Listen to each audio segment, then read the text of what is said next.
The slider feature of Desmos is incredibly useful, incredibly powerful, really helps us kind of visualize and see what can happen if we play around with certain numbers or constants in expressions. They are pretty prominent in most of our videos, but we thought it would be worthwhile to do a deep dive into sliders and some more of the more creative ways we could use them. So again, a slider is any time we type in a value, or rather a variable, a letter, that isn't X or Y. Those are the only two that won't be sliders. See, if we type D, for example, we get the opportunity to set it equal to a number.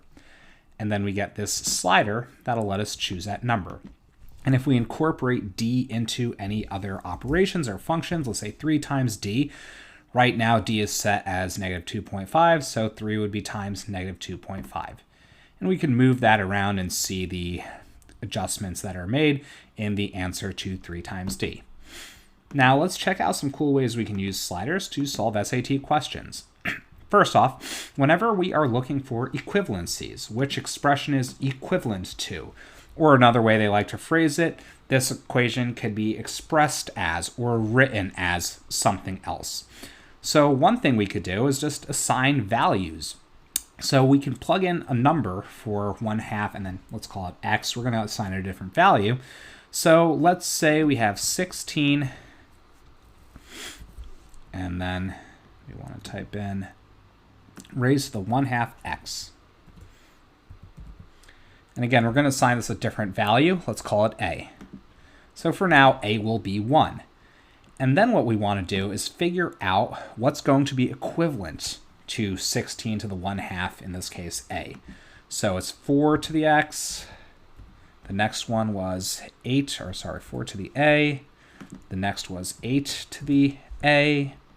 And then there was 8X and 16 square root X. So 8A and then 16 square root and then A. So right off the bat, we can see that A equals 1 and 16 1/2 A equals 4. 4 to the A also equals 4. Now, if we want to be safe, because notice over here we have 2 answer choices that are equal to each other, we could always mess around with the slider and make sure that they always remain equal, right? So you can see over here, 16 to the 1/2 A always equals whatever 4 to the A is, no matter what this value is. So it's basically just a souped up way to plug in numbers and make sure that they all match up with each other. So we could do the same thing over here. Which of the following is equivalent to the given expression? So again, we type in values other than X. So we're going to use A again.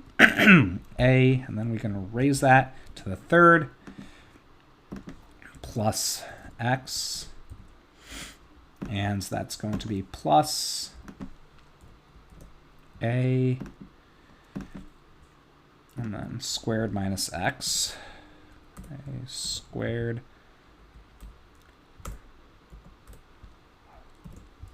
minus A, and this should be A as well.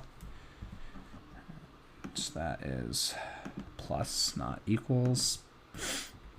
And then we add the slider for A, right? So as of now, A equals 1, and this expression is going to equal 2. So then we can type in the rest. So x to the 5th minus x squared. Again, we're going to make that A to the 5th minus A squared, and that equals 0, so it's not that. Then we have x to the 5th minus x to the 4th, so x to the 5th minus x to the 4th. And the rest of that was x to the 3rd minus x squared. So plus x cubed. And we'll go back and change those all to a's in a second. Minus x squared, right? And we could have also just seen if these graphs would overlap, but this is a good way to play around with numbers. A, and A.